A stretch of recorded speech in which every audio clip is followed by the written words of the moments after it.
Michelle, you were telling us about the interaction of plants, particularly the health interactions and the human cells.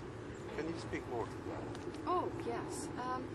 Once we have a cell whose receptor site on the edge of that membrane there has identified what it needs, and the plant will, the natural foods in plants, whole foods, they unlock that locking mechanism nicely and smoothly.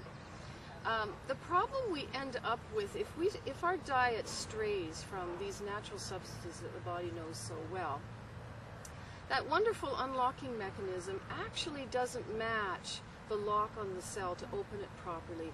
It's like a key that goes into a lock that doesn't really fit, and it will unlock it partially, and we'll get some partial nutrition into the cell, but it leaves bits of broken key off in the lock. And over time, this is stressful to the cell. It gets all these bits of broken pieces in its locking mechanism that it's trying to open and close as needed. And eventually the body and the immune system might say, hold on a minute, I've had enough of that. I think we can't take any more of that food that I don't like. And we'll set up an immune response that we know as food allergies, and the allergy histamine response that we get in the body.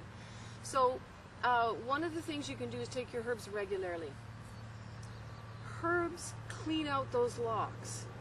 Herbs, natural herbs and botanical medicines go in and repair the locking mechanisms for the cell. Particularly wild herbs and wild grown herbs, where you can, even just eating a couple of wild dandelion leaves a day will help to unlock and clean everything so that your cell works a lot better. Thank you. Thank you, Michelle.